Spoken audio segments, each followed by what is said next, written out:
Hi, everybody. Welcome to Dialogue Over Division. And today we have somebody that likely doesn't need an introduction, the infamous Tom Marazzo, who I got to know just over 2 years ago now at the Convoy protest in Ottawa. And boy, was that an adventure of a lifetime.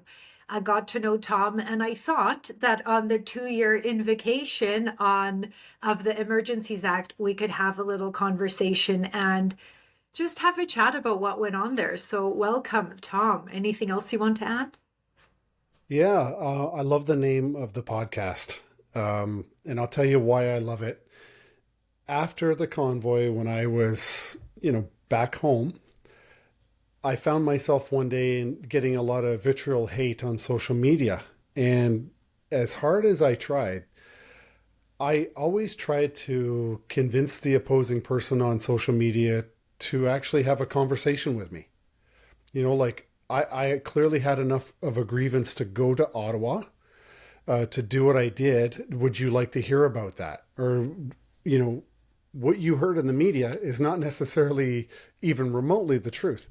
So let's meet and talk, and I'll tell you my reasons why I went to Ottawa. But unfortunately, I learned very quickly on social media maybe that's not the best place to try to do that. But it's a really fitting title. This is what Canadians should be doing much more than we ever have in the last 4 or 5 years. So, it's a great title. It's very fitting. And I must say it does fit your personality quite well. Well, thank you. And I have a lot to say about that too. What I'd love to do, like right now, still not too many people that oppose what I have to say have come on. I do Mhm. expect my first guest that is quite opposite in views. We should be recording next week. Mhm. But one thing you said, it was super interesting, and I've said this a few times, is you said that we should be able to have conversations, but maybe social media isn't the best place for it. But it just leads me to the fact that maybe it isn't, but Mhm. what we see on social media, you don't see in real life. And what I mean by that is people aren't yelling in my face about what a bad and terrible person I am all the time. In real life, normally they're all right. Whether or not they know who I am might be different too, but I'm getting recognized a little bit more. But you don't see people, like, it looks like there's fist fights on social media, literally. If you could, but you don't see that in the street. So I'm with you on that. Mhm. But people do engage more on social media Yeah. because they feel fearless. And it's for that exact reason that when I was running, because after the convoy, I ran in the Ontario election with the Ontario Party under Derek Sloan, and gearing up into the election itself, the writ was dropped, and I was getting attacked by people in the riding for my participation in the convoy. Same old accusations, tried to overthrow the government, the MOU, seditionist, traitor, the whole bit. And I said, okay, this is what I'm going to do. I did a TikTok video and I said, I'm going to rent a space as part of my campaign, and we're going to call it Prove Me Wrong Peterboro, because that's the riding that I was in, and I couldn't get Mhm. any interest whatsoever. Nobody wanted to actually sit down and debate me on the issues, which I thought was really, really interesting, because sure, they'll stand up and they'll attack you on social media because there's no consequence. And I even made that point. I said, look, when you're being a keyboard warrior, it's easy to hide behind the safety of your computer or your phone or whatever. But I want to meet you in person because I know for a fact you won't speak to me in this manner. And there is a good chance that I'll be able to convince you of some of my points. I don't have to all of them, but we have to sit down and actually have the conversation in person. Well, And it's not going yeah, to devolve into violence. yeah. Well, I was going to say you don't even need to be able to convince them of anything, in my view, but just respect my opinion. Like, I actually Yes. find it really strange on social media that people wholly unknown and unconnected to me, Hmm. like males, are Yeah. attacking me on social media. And I'm like, if you think about that for a moment, do you think that that is reasonable? Or rational to be Hmm. attacking? Like, you know, if you just think about it, you wouldn't do it on the street. So Yes. why do you think it's appropriate to do that online? Well, I have, a lot of people close to me that are absolutists about freedom of speech, and they don't think that it's right to block people on social media. And I said, okay, I understand theoretically because, she doesn't get as much hate on social media as I do. In fact, she never gets any. But I said, let me put it to you like this. We're going to treat social media like a blind date. Okay, you both arrive at the same place, and the first thing out of this other person's face is a very disgusting vitriol insult. You look like hell. Your hair's a mess. My God, you're ugly. Don't you're disgusting. That's how they open up. Do you think that there's going to be a second date? Do you think that the date is going to continue? No, the date's going to end. The phone numbers are going to be blocked. I treat social media just in the same way. I've had lots of people disagree with me on stuff, but they were engaging in truthful dialogue about it, in respectful dialogue. So I'm like, I'm not blocking that person. In fact, I'm going to follow you because you're reasonable. You're willing to Yeah. debate and you have an open mind. But for the most part, it's like you failed the first date. There won't be a second. So we're moving on. And I don't Yeah. ever, I block people. I block people on social media every day. The one thing I won't do, if you don't have your picture on there or your name on there, like both, if you can't be identified, then I will not respond to any of your comments or attacks if they're negative. Because it's like, I put my name on everything. You put your name on everything. Well, what about the people attacking us? If they're just being anonymous and they have no consequence, then why should I give them my attention? I just walk on by. So Yeah. anyway, No, am I? it's Yeah. social media though. It's social Yeah. media. Yeah. And so, you know, I just thought it'd be nice to have a chat with you, given Hmm.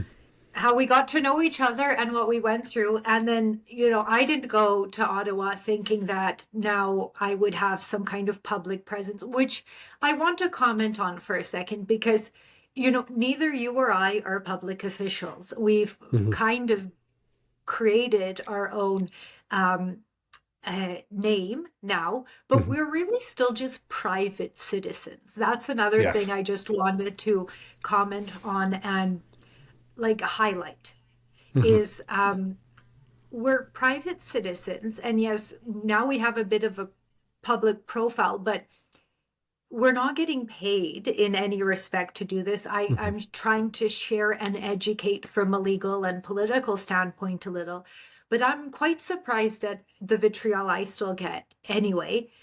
Um, like I don't know where that's coming from, and I know you get it a bit more. And I think your messaging is a little bit different than mine, Hmm.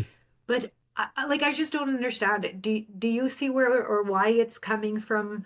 Do you have an idea of why people attack you Well, at least? if if you were to cancel out all the bots, um, which are pretty easy to spot. I mean, my playground on social media is Twitter for sure. Hmm. I don't like Facebook very much because I find it very clumsy, but Twitter is kind of where my people are. Um, and I find the vast majority of them are bots of some kind. And I don't know how it's even possible to monetize hate, but somebody's figured out to do it, and that's why these bots exist.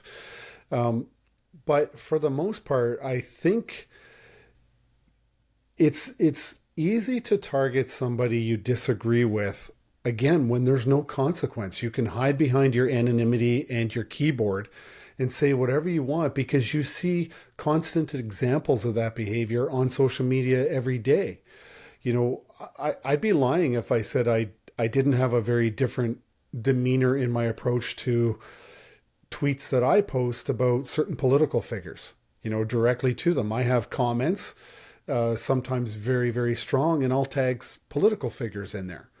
That's my own frustration. That's my own anger. And sometimes it does come out. Do I call them names? No, I can recall one time that I did. Uh, I somewhat regret that. But I think it's really it's like you said before. Would people conduct themselves if they were actually in person in that way?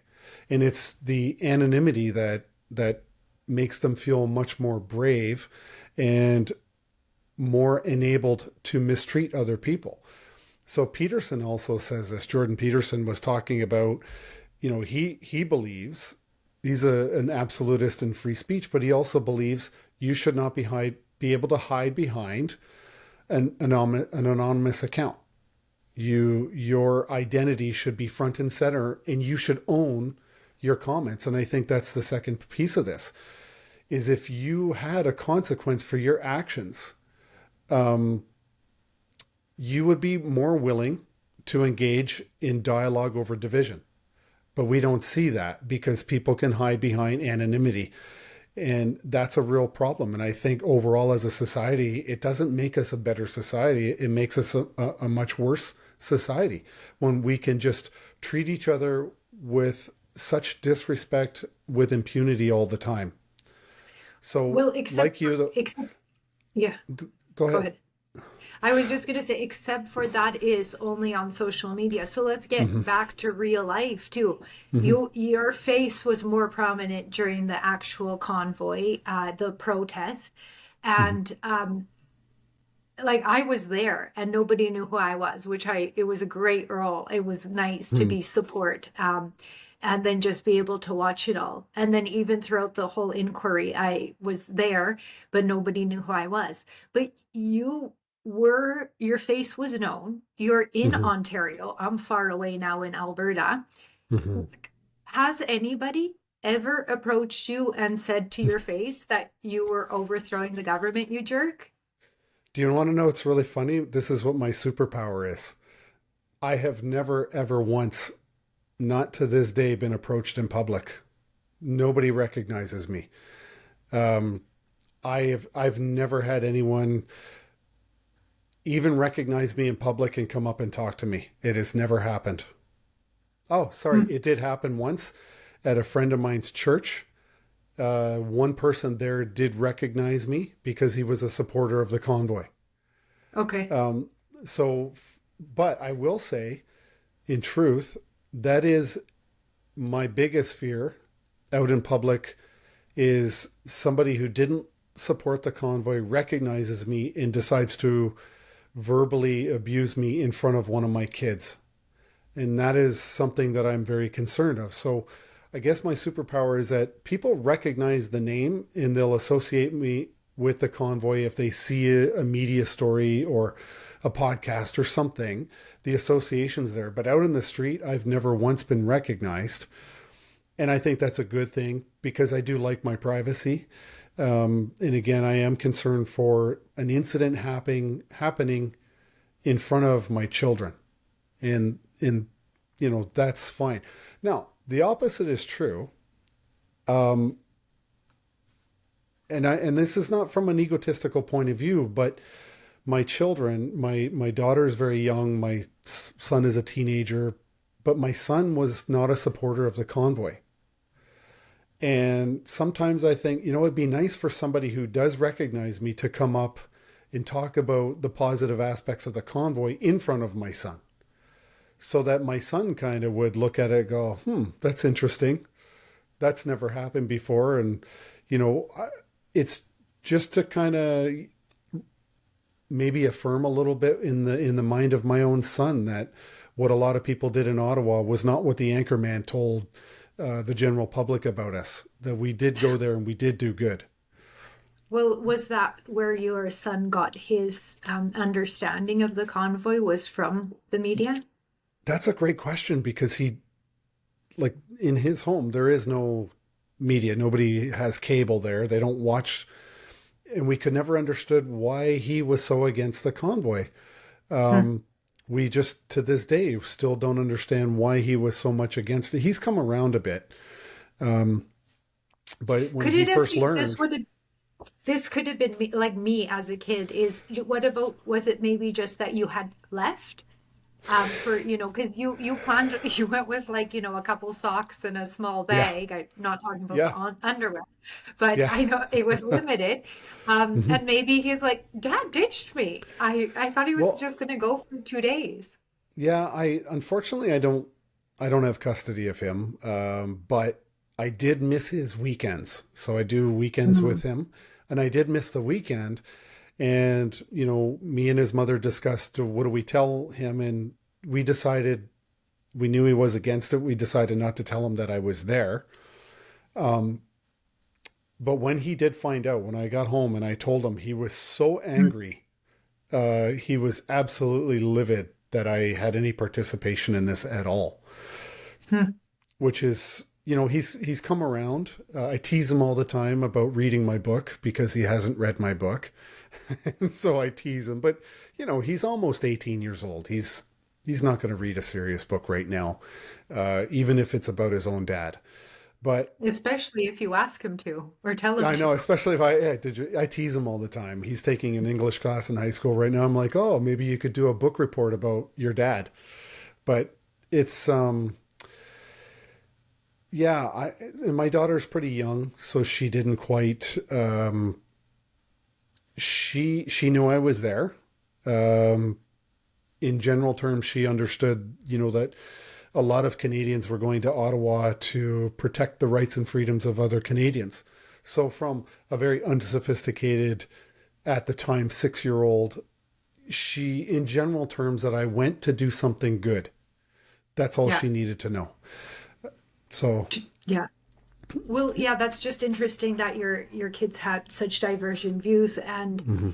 that's something I try to say as much as often as I can and reinforce it. It like nobody went there, and I'm sure yourself included, to sit in a truck and honk a horn. It was you went there because you were participating in your civic duties and trying to Yes. hold the government to account. Finally, you're like, okay, Hmm. maybe this'll do it. What I tried before wasn't doing anything. So I think you did you tried to like challenge things before you went to Ottawa too, didn't you? Can you tell us about some of the ways you tried to challenge the mandates and Well, in the very beginning, like everybody else, I was just taking a very wait and see approach.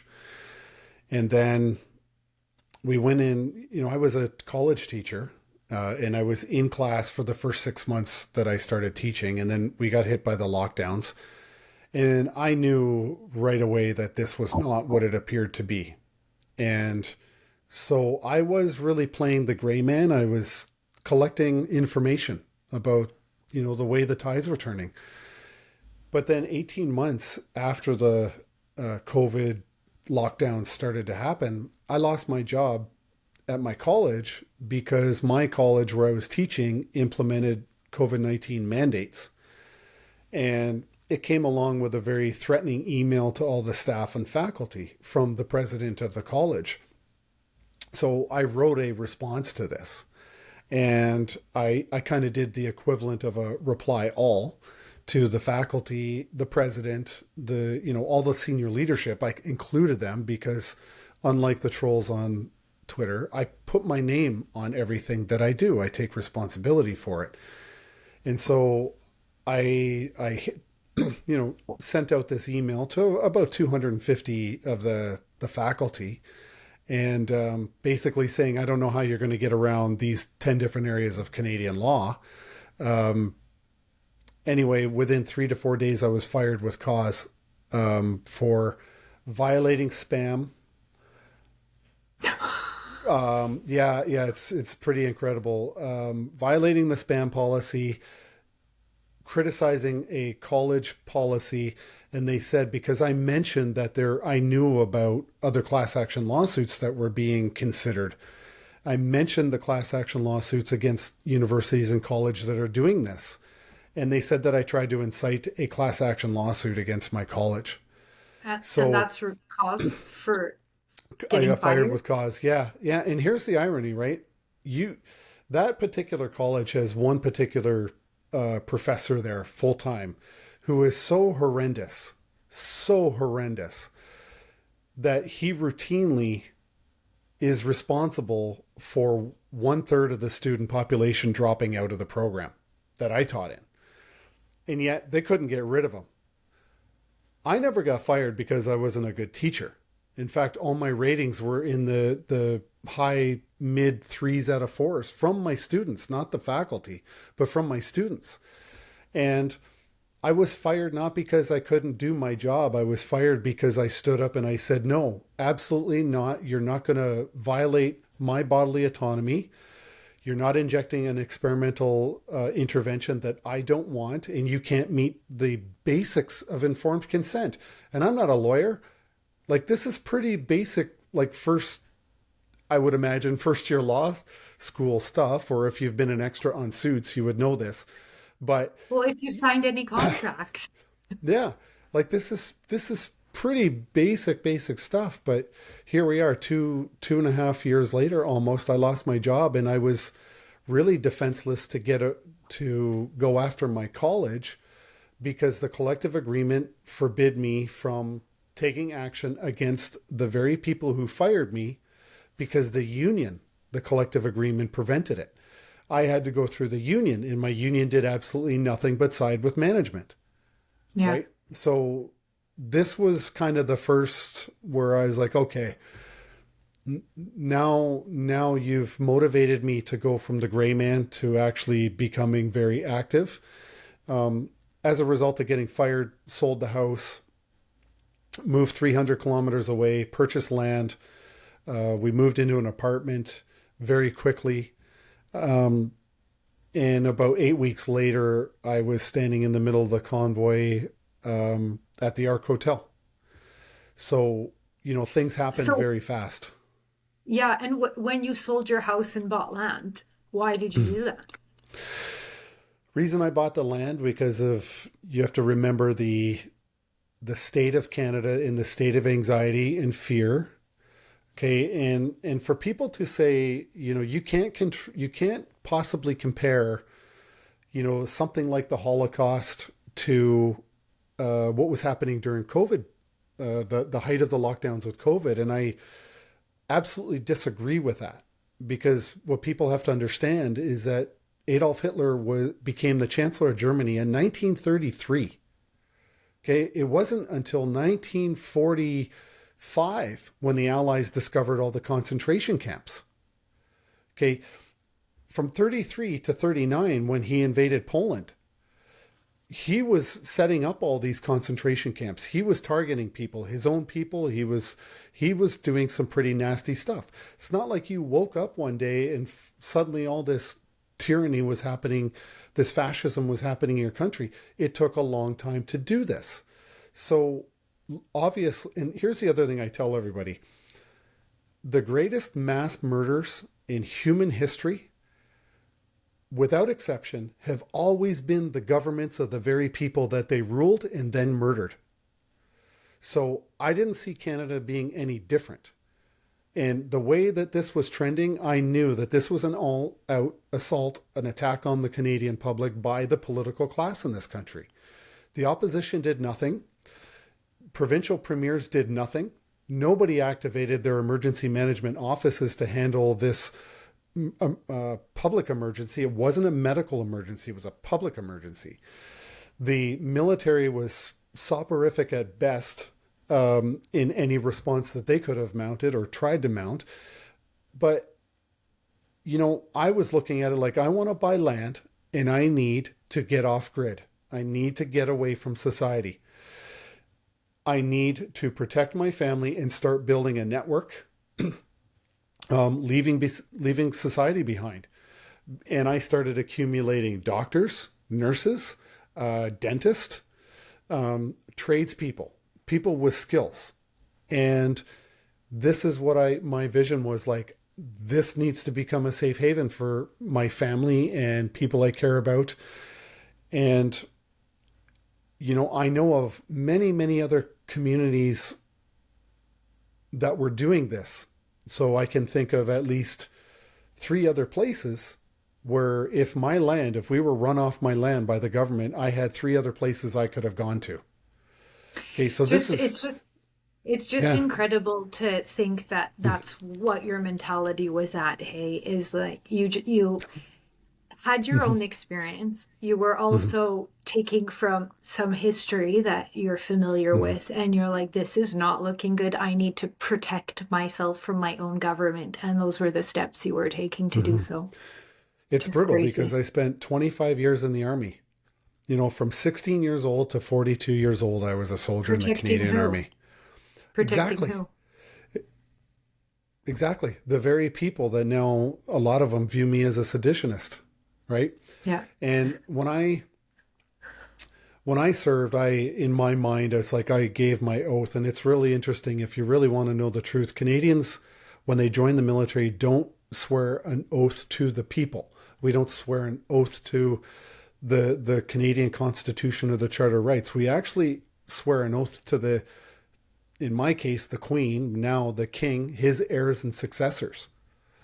Right? We don't swear an oath to the public of Canada. So, you know, in my mind, I joined the military, and when I talked about freedom and defending Canadians, it was okay, if we go to war with an outside country that sets foot on Canadian soil, I will defend Canadians. I wasn't really thinking that we'd be part of NATO, an invasion force that would go into places like Afghanistan, or Serbia or all the other places NATO has deployed. That wasn't my thinking. But now I've got all these skills. You know, I'm trained at the command and staff level. I did Kingston Staff College in Kingston, Ontario. It's 6 months long. It's operational planning, And and what are those skills that you learned there? Like, I don't know so what those mean. yeah, and so what that means is you're looking at a brigade level. So I'll give you an example from Canada.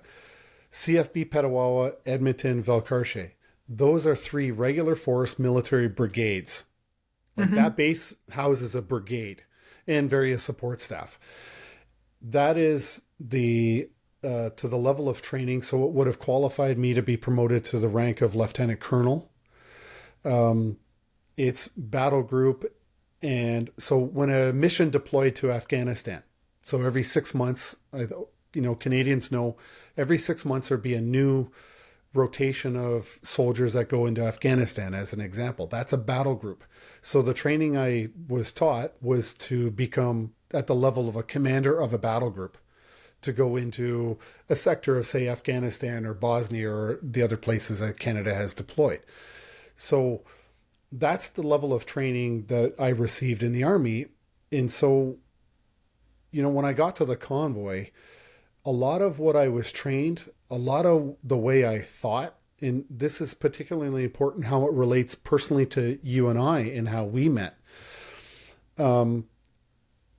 The way I was taught to think, the way I was taught to analyze, the way I was taught to make deductions, but most importantly, the way I was taught to find and listen to the right people. And this is where you came in, because the first conversation you and I had was I was about to give the green light to go and park a bunch of farm tractors on the front lawn of the Supreme Court.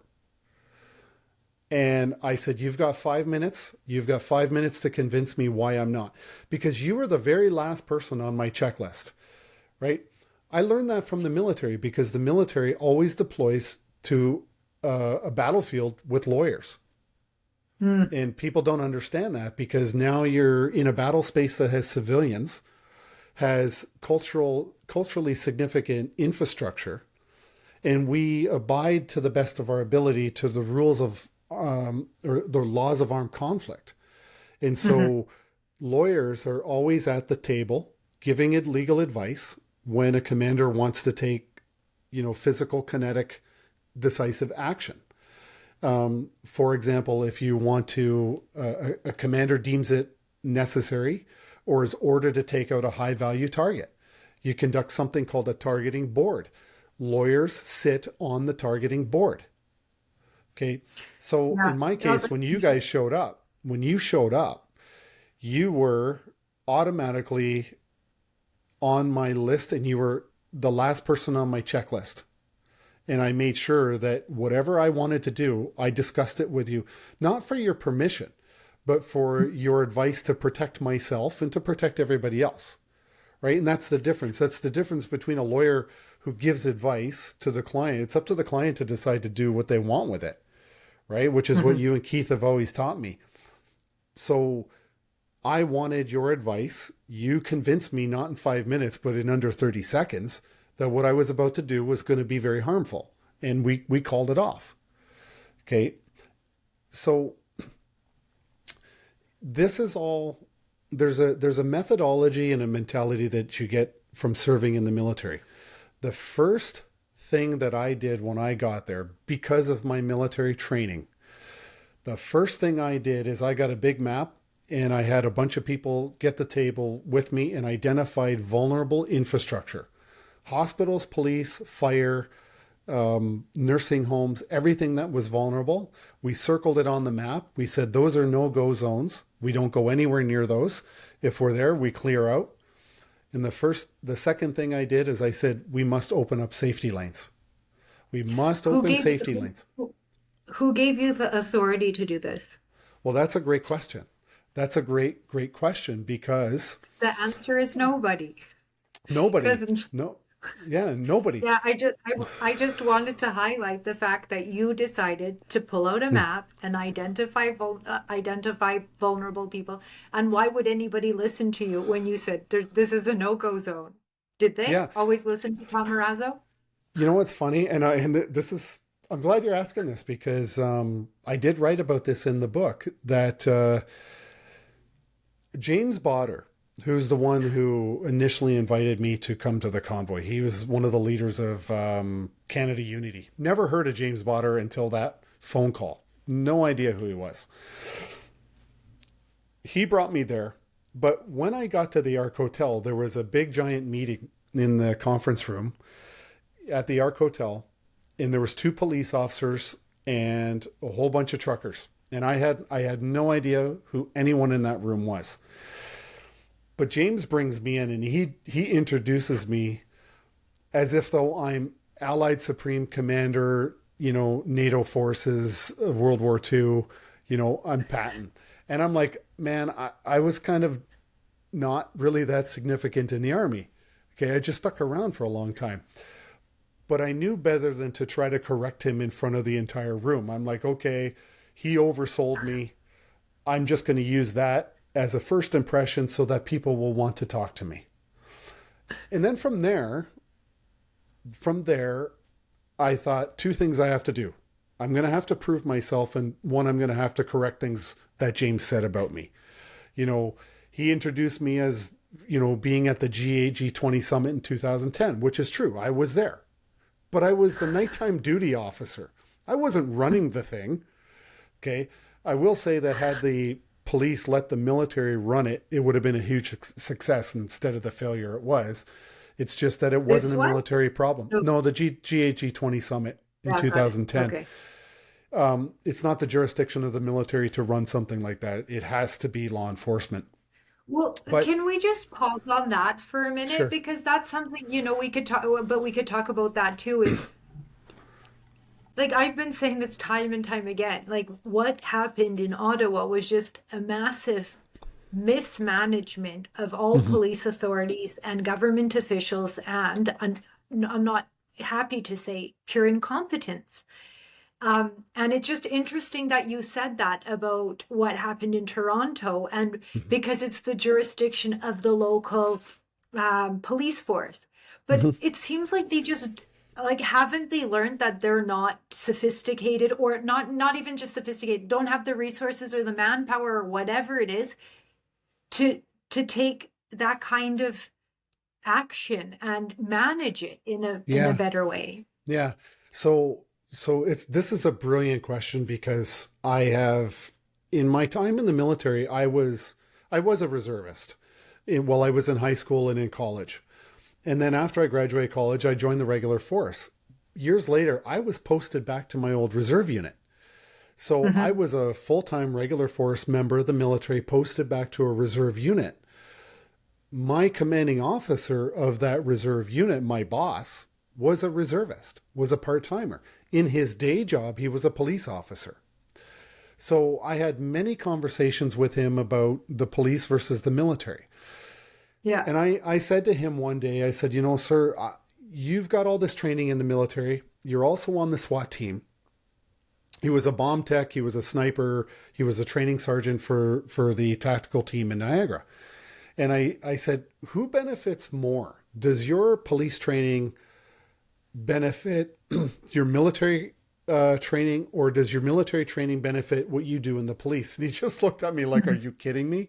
He's like, the military training is really where I get all my good training. The police benefit from that, which is why the police let me go and do all these courses with the Army, because they know that they get a direct benefit. All they got to do is give me time off, but they benefit in so many other ways. And that's just why they hire. So I want to say this one more thing though. Yeah. Yeah. So when we did the GHG 20 summit, this was really interesting to me because we walked into this big, massive command center that was built for $20 million for 4 days worth of meetings, by the way. And the colonel that was working on that summit for a year and a half, he brought us all into this new headquarters and he says, listen, it was just military. He says, listen, the police might wear a uniform and they might have a rank and they might carry a gun, but that's where the similarity ends. He said, they are way too political. They cannot even train or fail in training or it'll cost them their career.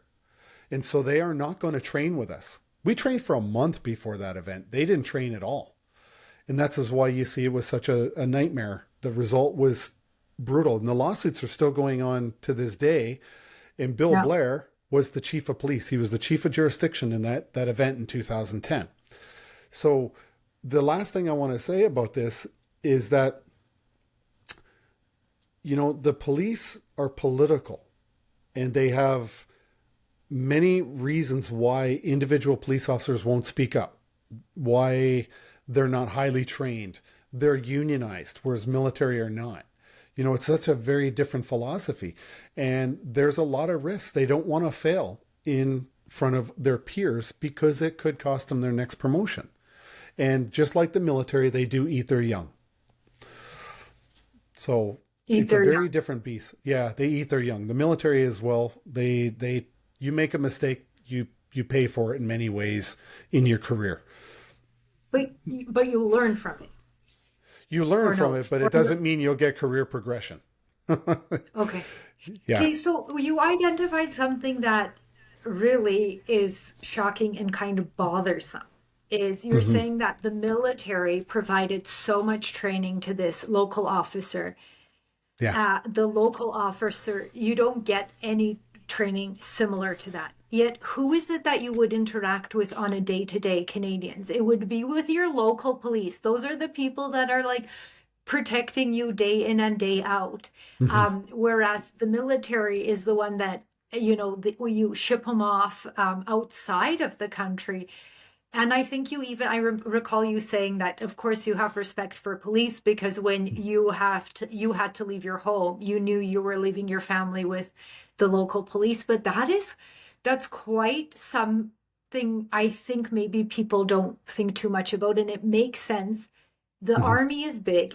It's been around for a long time. It's a huge structure, so it has those training systems in place. Whereas a local police unit just doesn't have that. And it kind of brings me to the Ontario Provincial Police, which we don't have in Alberta. And maybe we're going to get there. But when we went through the whole Public Order Emergency Commission and even in dealing with different police authorities in Ottawa, I always found that the provincial police was the most reputable and professional and knowledgeable. And I think it's because they have that bigger structure and resources, and also have the people on foot in Canada, which it seems like that's the best of the two worlds from local police and national military. Yeah, and I would also agree with that. I was very pleasantly surprised at the professionalism that we saw of all of the OPP that testified at the commission. Now, I do know that there is a rivalry. City police do not get along with OPP. They don't like each other. Because I they're not don't as know. good. Yeah, I mean that's possibly it. And every police force in the world has bad apples and hopefully good apples. But what I saw at the leadership of the OPP was outstanding. Yeah. Yeah. In they were honest. They were always the belief that I took away from listening to all that testimony is that the Ontario Provincial Police were always seeking a peaceful, lawful, respectful resolution to all situations that we had. And to make Yeah. an interesting point about that, you have the OPP have their police liaison teams. Ottawa has a police liaison team. Well, as you know, the night that they raided Coventry in Ottawa, the big installation we had at the baseball park, the OPP and the police liaison teams were furious, absolutely furious, that the leadership of the Ottawa police decided to send in their public order unit and do that raid and illegally steal fuel and food from Coventry. And we saw in the testimony that it was such a contentious issue that the OPP almost said, fine, we're leaving. You're on your own, Ottawa. And they admitted on the stand that it cost them, they believed, a week worth of good rapport and relationships that they had built. And they lost the trust of the convoy when they did stupid stuff like that. And you and I both know, because we sat in on a very intense discussion with the Ottawa Police, OPP, about tit for tat, where I cautioned them and I said, that was your freebie. We're not going to escalate your level of stupidity. We're only going to meet it. So by the way, that thing at Coventry, that was your freebie, and my impression, Ottawa was always professional. Now I had a bit of a different experience with them when I was there on the front line when Candace was run over by the horse and the other gentleman. So I had a very different experience with the OPP that were there off to the south side of the street that day. But by and large, what we saw during the testimony of the leadership of the OPP and some OPP that I know, I think that police forces could benefit greatly from some training from the OPP. And again, there are some good police forces out there in Canada. We just haven't seen any of them in the big cities across this nation. We just haven't seen a good demonstration of the Peelian principle of policing by consent in any of the big cities throughout COVID in Canada. It's been actually pretty bad. Yeah. And, I've never really been involved in anything policing like this before, but just from watching television, and I hate to say this, but you would watch the shows that I like the legal aspect of it, but they would be like, this is my jurisdiction. No, this is my jurisdiction. And I always found that silly when the FBI was mad at the CI or whatever, the local police. And I'm like, why aren't you guys working together? Like, why do you have to? And then we saw, now I recognize that's what's actually happening on the ground here. And that was happening in Ottawa, which doesn't help resolve the problem. And if that's what you're trying to accomplish, that kind of stuff isn't helping. But you remember the Ottawa police and the Parliamentary Protective Police got into a territory dispute because neither one of them knew who had jurisdiction over Wellington. I forgot about the provincial, like the Parliamentary Protection Services too. There was a fourth one I always forget about. Yeah, no, this was silly.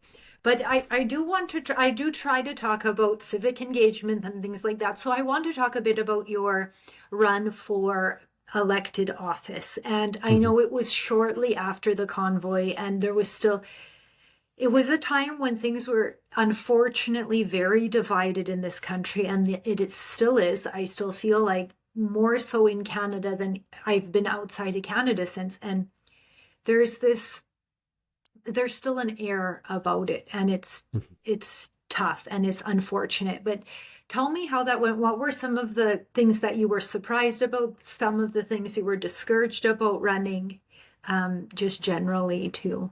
Your thoughts on that? Well, I was surprised. There was an incident where um, he was a I believe a city councilor got actually lost his job because he was going door to door doing door knocking for my opponent, who was the incumbent conservative MPP. So in Ontario, it's MPPs, not MLAs. Mhm. And the person he knocked on the door was recording it on their phone and posted it on social media. And they got into an actual argument out on the front steps of this guy's house.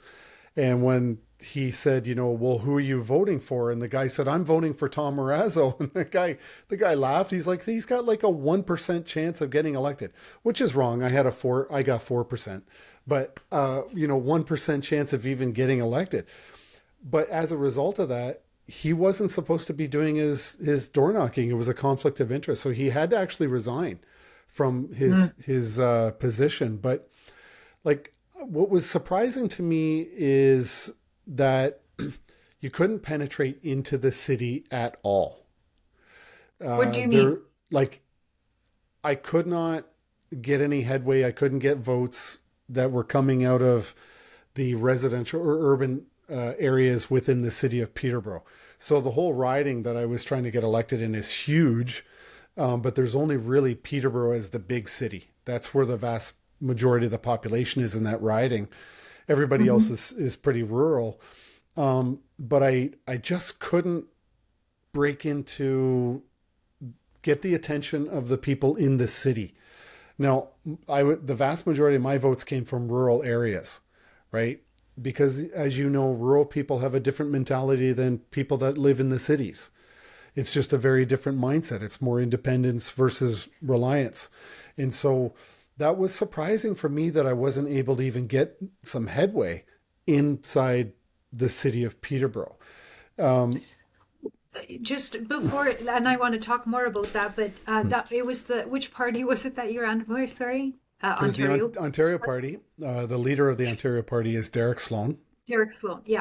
So did they win a seat? No, well, what's interesting is my party never got a single person elected, nor did the New Blue.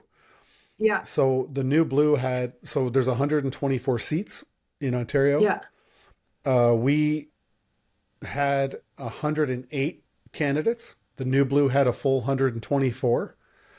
And this was the next part that I was going to say that was really disappointing to me, was that neither the leader of the New Blue or Derek Sloan were allowed to participate in the leaders' debates, even though they had full rosters of candidates and they were official parties, that we were all on the ballot, and they were prevented from getting involved or being part of the leadership debate. What prevented them? What was the criteria? You know? I really don't remember what the criteria is, but it's probably the same old thing. Well, you don't have members elected.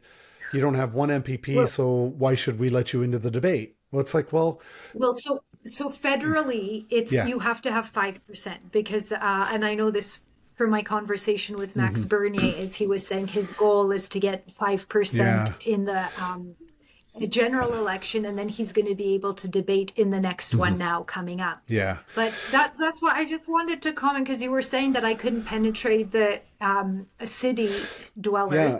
And But at the same time, I don't think you should be putting that much on you, because it seems like both those parties didn't really get the message out. yeah. So that's all But I was trying to say. but another issue was I was invited to one debate. I Hmm. was invited to two. I went to one, and it was all like canned answers, really pretty, not a really good use of my time, but I still wanted to do it. It was the first one. Everybody was there. Wasn't covered by the media. The local media really didn't do much on it. And I believe I had a good showing. Sorry, it was televised on the local cable company. The second one, I was invited to the second last day before the actual elections office opened for ballots. But I couldn't go in because the people who own the building implemented a mask mandate. And I said, no, I'm not wearing your mask. There's not even a mask mandate in Ontario right now, and I'm not going to comply with that. So I was prevented from going to the debate. But all of the other debates that they had for the entire 4 weeks of, campaigning, I wasn't invited to any of them. Neither was the New Blue. So even in the local area in the city, viable conservative minding candidates were prevented from appearing in front of the constituents, in front of the voters. And I even called out all of the on social media, and I said, like, you are taking an advantage and you are disrespecting the voters by not taking a moral stand about the fact that you're okay with viable candidates being shut out of this debate. I Go would ahead. challenge you on that. Okay. I'm In what way? challenging you on it Sure. because, sure, that's true. But what was preventing you from creating your own platform and debate stage? And examples too, I'll give you. Trump on the first few debate didn't even show up. He Hmm. didn't even show up to the Republican debates.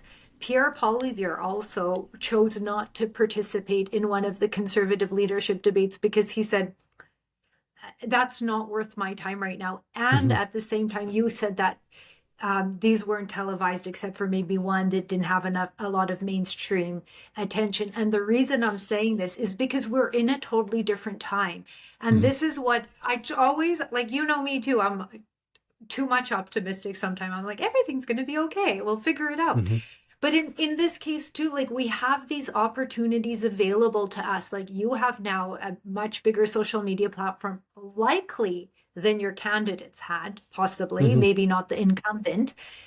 But I'm trying to allow people to acknowledge that there's other ways that we can take part in this civic debate and Hmm. create your own or civic engagement and create your own debate. If you're the one Hmm. that's going to be running for these, you could have had a table and said, okay, people come. And if not, at least you're going to be speaking to your constituents, which was Hmm. where you said that they were taking advantage of. So Well, any and thoughts? yeah, because what I think is, so in Ontario, we had 4 weeks. And as a brand new party, we don't have Mhm. this big giant war chest. So Ontario rules, you cannot fundraise as the candidate until the writ is dropped. And so Doug Ford didn't drop it until the very last day that he absolutely had to, which, you can't even fundraise to buy signs. So what happened? All my team are volunteers. I mean, I was a volunteer candidate, right? All of us are not getting paid except the incumbent to run for that position, which is fine. I don't have an issue with that. It's just you've got 4 weeks. And this is the other big piece. The other big piece is the fact that if the media, what I learned is that if the media in this country doesn't give you the time of day, then you're not going to get elected to even the school board or student council president. Like, if the media is not even paying attention to you, putting your name in the paper, not even saying you were at this thing or that thing, then people don't know who you are. And for some of the communities like Peterboro, there still is a viable local media outlet. They've got, I think it's either Global or CTV in the Peterboro area. So there is local media that people tune into, which would have made a difference. But really, I think it came down to just the amount of time that we had to put something like that together, and trying to raise money just to do the bare minimums like purchase signs. That's difficult. And we're both brand new parties, so this was technically not the Ontario Party's first election, but it's the first time they really filled the roster, and it was the very Mhm. first election for the New Blue. So we just didn't have enough time to get out there because you can't campaign until the writs drop. You're not allowed. It's a 4 week job Yeah, interview. That's it. It's a 4 week job yeah. interview. So my point being is, if you accept that it's a 4-week job interview, shouldn't you be put in front of on a fair equal footing as all of the candidates, at these debates? We should all be invited to these debates to let the voters decide. So the people organizing debates were the ones deliberately disrespecting the electorate and not inviting all of the viable candidates. Yeah, well, I guess it depends who is hosting the debates because, Yeah. you have like I've seen Rebel host a debate or other alternative media, and they just create it. They just decided that they're going to create this platform for people. And of course, I know that Yeah. that's a bit more, but you don't think, I don't know if I would agree with you again on, unless the media is saying your name. Like really, it's about, I think, sweat and time. Like you have to go around, Mhm. and I think if you door knocked on every single person's house, and I'm not Yeah. saying that's where it didn't work for you, because 4 weeks really isn't a lot of time. No, But no. I know some candidates, at least out here, that were totally unknown and they put in a lot of work. Mhm. Media is wasn't in their favor, and Mhm. they got elected. But it's a different strategy totally. Yeah. Yeah. Well, Kirsten Kelly, who's a good friend of mine, she ran in the Ontario Party. She's a very well known member of the community in Lindsay, Ontario. She was a veterinarian. Her and her husband ran the flight club at the Lindsay airport for 20 years. Okay. They're very well known in their community. And she was out the door 6 a.m., probably got home at 11 midnight, just pounding it. And I think she was one of the best chances that we had for a candidate to get elected, and she didn't get elected. And Yeah. so let me say the dynamic in Ontario is this. So you got 4 weeks for this election. And what happened was the legacy media here in Ontario, 2 weeks into the election, they said, oh, the polling says that Doug Ford's going to win this in a landslide. Okay, so that's the first thing that the media implanted in people's minds. Second thing they did when the advanced polls opened up, they told the public that the lineups were 4 to 6 hours long around the corner. So people said, well, wait a minute.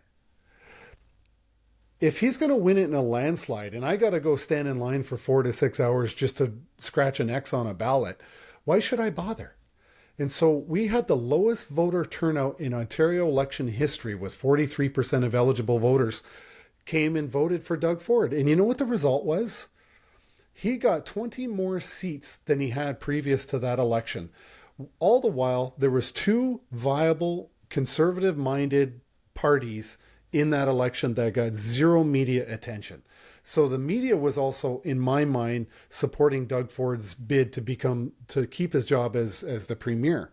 Like, this is why I'm frustrated, amongst a million other reasons why I'm frustrated by the mainstream media. Because here's another example where they manipulated the public and they weren't interested in civic duty in, a fair election. They wanted to deliberately slant it. And they did it Yeah. very well.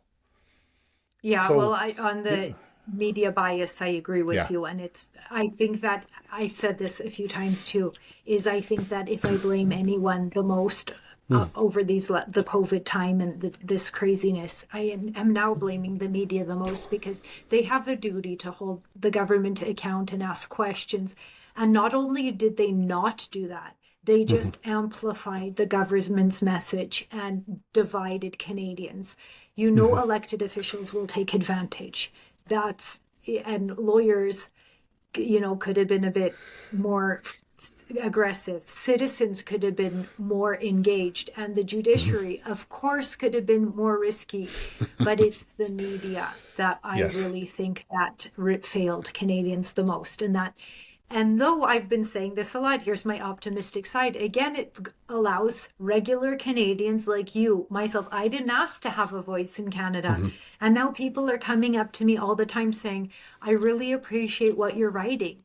That it's great. Thank you for what you said. And I'm like, no problem. These are just thoughts I had, and I put them down on the internet. Mhm.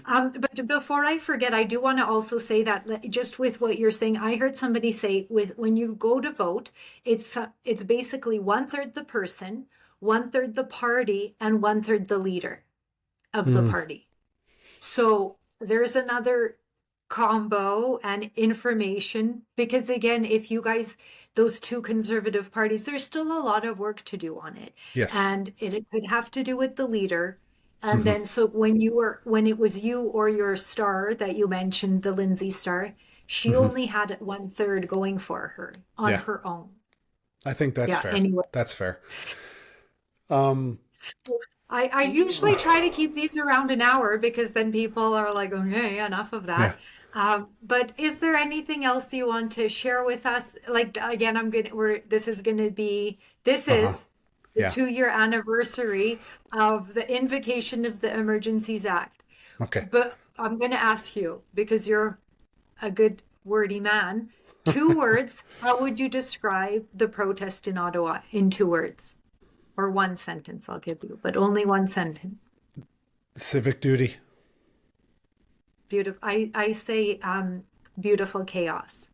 Hmm. Emergencies Act Day. The day of the Emergencies Act. Heartbreak. Yeah. I said this is a sad day in Canadian Hmm. history. Yeah, and I say this as much as I can, is everything I saw there, it was Canadian citizens, good people, Hmm.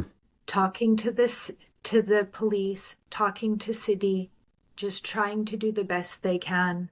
And that's what I saw. That's what I Hmm. experienced. Hmm. I don't know if you have any final thoughts on.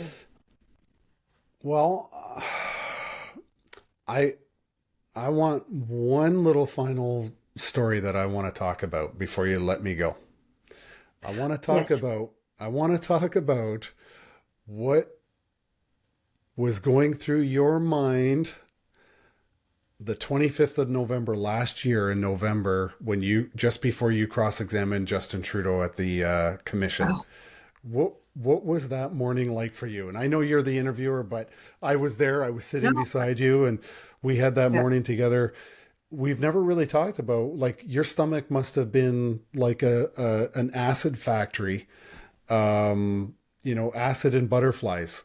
I mean, what was like? We never talk about that. We never got to talk about it. Yeah. What was that like for Well, you in the morning?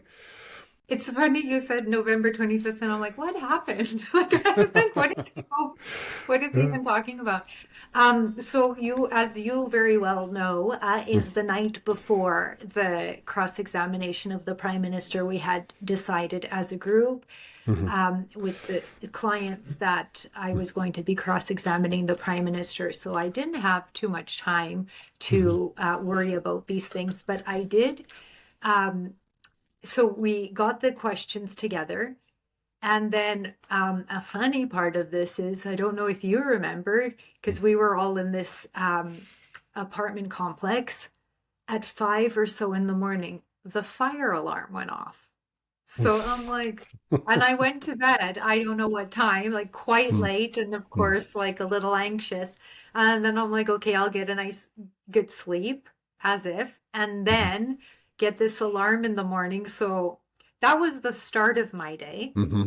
And then, yeah, it was helpful that I didn't have too much time to think about it. And then there was, at the Public Order Emergency Commission, there was always a million people and a million things going on.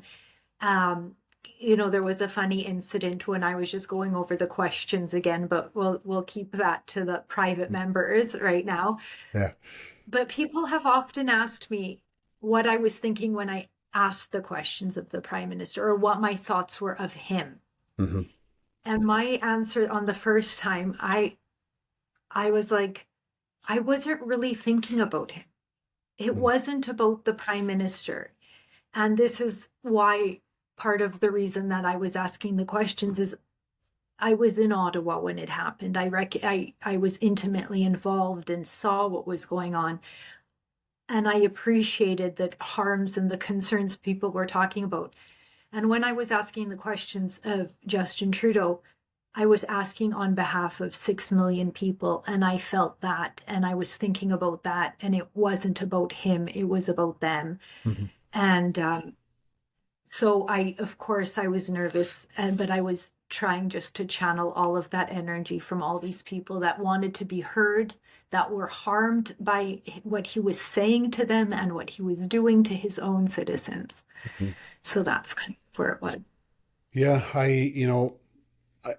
you and I were sitting together before that, and I remember seeing the witness, the legal teams that were what the batting order was for cross-examining him, and I remember doing all the math and leaning over to you and saying, "You're not going until after lunch," and then we went to the lunch table and we went through all your questions, and I had to pretend that I was Trudeau. And for me, it was easy because all I had to do was say, yeah, and that, and that's all I had to do was stutter, ah. But it was, I gotta say, I was terrified. I was terrified for you because all I was thinking was, I'm glad it's not me going in there and having to do that, in front of the world to cross-examine Justin Trudeau, because that's now going to become a part of our heritage moment, at the very end with that final question. And Thank God I wasn't thinking about that. yeah, exactly. But no, that was a big day for all of us. That was a very big day. I mean, getting a chance to actually confront our abuser. And I'm just glad that you got to get in there and do that and ask the questions that you did, because I think in a small way that moment was just a little tiny bit of healing for Canadians, that he was confronted with a very difficult question, and instead of being sincere in his answer, he was very smug and typically arrogant about it. But I'm just glad that you were in the position, after everything you had gone through being at the convoy, to be the one that actually to stick that question right into his heart. So, Yeah, well, and again, it was thank you, but it was never about him. Like mhm. to me, I just couldn't believe what had happened, and I saw it, I felt it, I was there for it, and I'm like, all you had to do was talk to these Canadians, like. And then what reinforced it is we were sitting through that commission for 6 weeks with Brenda Lucky and everyone walking by. And here's Tamara, the terrorist, that's apparently so terrifying that they couldn't talk to her right beside me. Yeah. We're all here. We're all capable of talking to each other. And I just couldn't believe it was just not even considered. Hmm. It's And he true. reinforced that. Yeah. Hmm. Yeah, so well, I'm glad you enjoyed it. I also do a little bit on the Twitter subscribers, for Okay. the ex-subscribers. So we'll be back for those with Tom. But thank you. That was great of reminiscing a little bit about what Hmm. happened 2 years ago, and I Yeah. hope people enjoy that. So Yeah. thank you. Thanks.